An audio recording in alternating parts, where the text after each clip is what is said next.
Very recently, I was giving a presentation, and at the end, we had a Q&A session.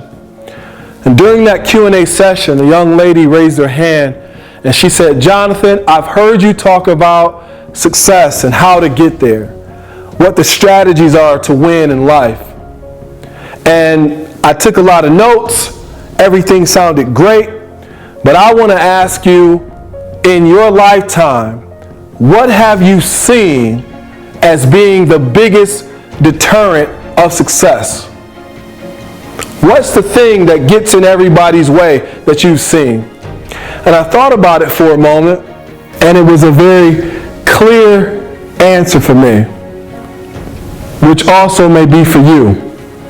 The one thing that I've seen universally that gets into a person's way, that keeps them from having everything out of life, that keeps them from being all that they can be, that keeps them from going from where they are to where they want to go, that one thing that keeps a person bound to a life of mediocrity, or not taking risk, or not going for it, or not jumping when they should jump, or leaping when they should leap, or betting when they should bet. The one thing that I've discovered is fear. And if you're listening to this recording or watching the video that comes with it, you may find that to be true for yourself. I know I have over my lifetime that fear was the number one thing that kept me from reaching my highest heights. Fear kept me from going back again. Fear kept me from trying it out for the first time. Fear kept me in a life of mediocrity. And I've discovered, ladies and gentlemen, that fear is something that will put you up in the bleachers. It will help you put your dreams on the shelf. Fear will whisper in your ear and tell you what you can't do. Fear will walk beside you and say, "Don't go in there. Don't worry about it because you can't do it anyway." Fear will keep you from registering for another class. Fear will keep you from walking up to someone who could be the love of your life and you can start this beautiful life. Fear will keep you from walking into an office and telling your boss, "Hey, I just can't do this anymore. It's driving me insane. I've got to go and do something else." Fear will keep you from walking away from a relationship that you know you need to get out of. It's toxic and it's killing you.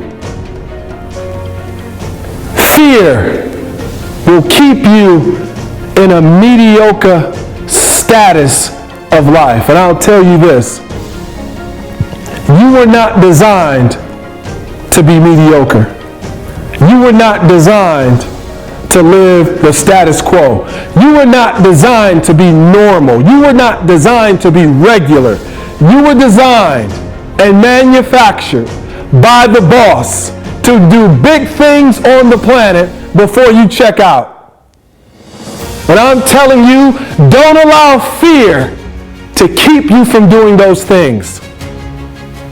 Don't allow fear. And let me tell you this, fear is false evidence appearing real. Let me tell you, it's not real. The fear that you're feeling is not real. It's not. But it can take over.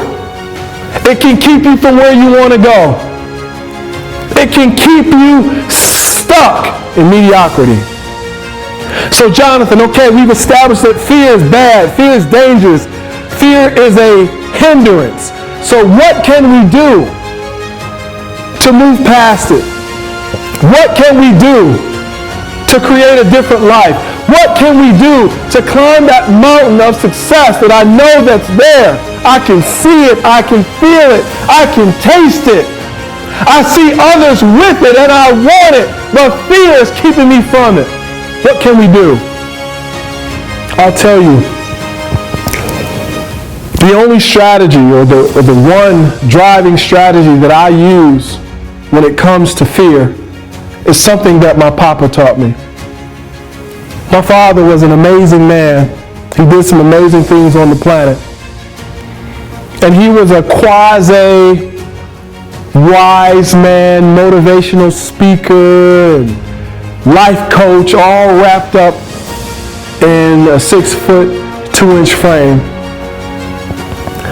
And whenever I would have a big challenge or something I was trying to do, and he saw fear come upon me, this was the strategy that he shared with me.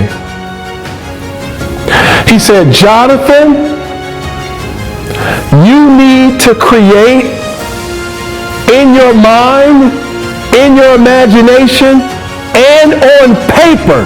Listen to what he said. In your mind, in your imagination, and on paper. You commit it to writing, you get it in your imagination, you get it in your mind. The worst case scenario. Again, we're talking about overriding fear, overcoming fear, putting fear under your feet. False evidence appearing real. You create the worst case scenario in your mind, in your imagination, and on paper. I'll never forget, I was a classroom teacher, and I moved up from becoming a classroom teacher to trying to become an administrator in Detroit Public Schools. And I was a little fearful because I didn't have all the knowledge. I didn't have what they call the years of service.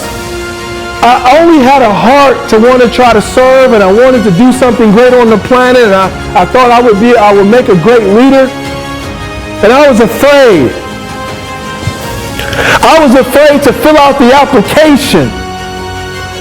And my dad talked to me, he said, hey man, what's going on? I said, I hear they're hiring administrators in Detroit Public Schools. I'm afraid. I don't know if I have what it takes. He said, Jonathan, it doesn't matter if you have what it takes. Do what I told you. So I got it in my mind. What is the worst case scenario if I fill out the application? I got it in my imagination. What is the worst case scenario if I go to the interview? Then I wrote it down on paper. What is the worst case scenario? Let's see. I fill out the application, they receive it, they throw it in the trash. That's the worst case scenario. Okay? I fill out the application, I get called for an interview, they say no. That's the worst case scenario. I fill out the application, I go to the interview, they say no, and they never contact me again. That is the worst case scenario in this scenario. So if the worst case scenario for you is not death, it's not you will be murdered or thrown off a building, but I'm telling you, fear is false expectations appearing real. It's not real. And let me tell you, I took my dad's advice. I went to the first interview. They said no. But I was ready for the no, because in my worst case scenario, that's the worst that they have. That's all they get is to tell me no. They can't tell me no and hit me in the head. They can't tell me no and throw me down some stairs. They can't tell me no and run me over. They can just say no. So guess what? I'm ready to override the fear. Went to the second interview. Guess what they said? No. Third interview, no. Fourth interview, no. Fifth interview, no. Sixth interview, no. And I was ready each and every time. Let me tell you, I interviewed 14 times, almost 2 years of interviews, and all those interview panels told me no. And I applied again.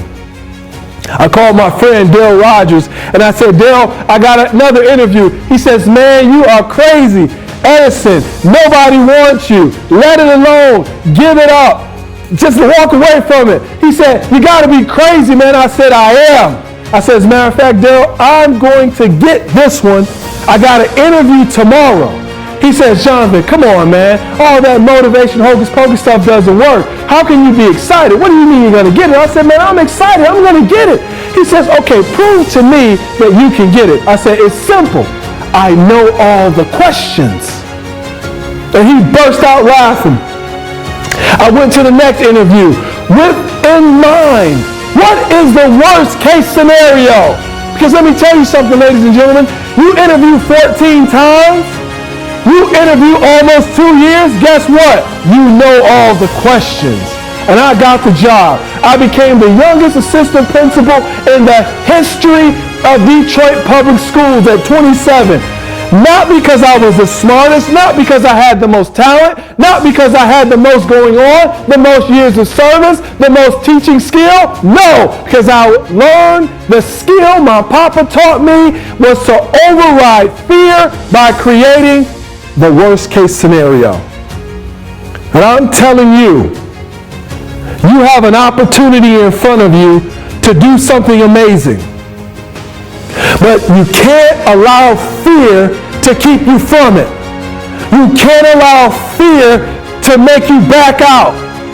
You can't allow fear to keep you from what Elizabeth Browning talks about, your imprisoned splendor that you want to put out into the world.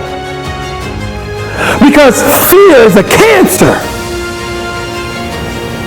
Fear is a lion with no teeth. It will roar, but it doesn't bite.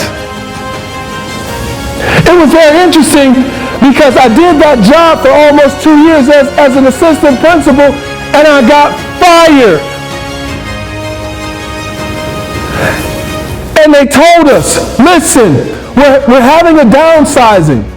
If you were hired within the last 3 or 4 years, you will be terminated, but we will give you a job. The job they offered me was to become a primary school gym teacher. And I went back in and I said, no, I can't do that. I'm working on my doctorate degree. I've been an assistant principal in this district for 2 years. I should be able to go downtown and do something else. The lady said, no. I walked out. My dad called. He says, hey, what are you doing? I said, Dad, I don't work for Detroit Public Schools anymore. He says, what do you mean? I said, I walked into a gymnasium and they fired me. I didn't do a thing. He says, what are you going to do? I said, Dad, are you sitting down? He said, I don't need to sit down. What are you going to do? I said, Dad, I'm going to become a motivational speaker. My father, with all of his wisdom, he replied back, what the hell is a motivational speaker? Boy, are you crazy? You've got $2,000 worth of bills before you have a sandwich. You know what happened, ladies and gentlemen? Fear got on my father. The man who taught me how to override it, fear started to override him. And I told my father, Dad, I've created the worst case scenario. And the worst case scenario for me, launching out into the deep on my own, not giving another man permission to fire me ever again. Not giving another man permission to tell me to leave. I'm going to bet on me. I'm betting I can do this. And the worst case scenario is that I end up living in my car. The worst case scenario is that I have to come to your house and ask you for a meal. The worst case scenario is I flop. The worst case scenario is better than a man telling me I'm fired and I didn't do anything. But I'm telling you, get it in your mind, get it in your imagination and put it on paper. What is the worst case scenario? Because fear is false evidence appearing real. And I'll tell you this. I would not be doing this recording if I allowed fear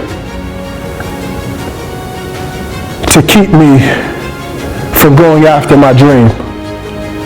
I've been speaking and traveling the world 17 years, but fear almost kept me from not doing what I knew in my heart that I could do. But my Father, in all his wisdom, I'm passing it on to you. I can't take credit for it. He taught me something very valuable that I use even to this day. What is the worst case scenario when it comes to you launching out into the deep, living your dream, going after what you want to go after? What is the worst case scenario? And I'll tell you, if it isn't death or something you have to do that's illegal, you go after it. It belongs to you because fear is false evidence appearing real.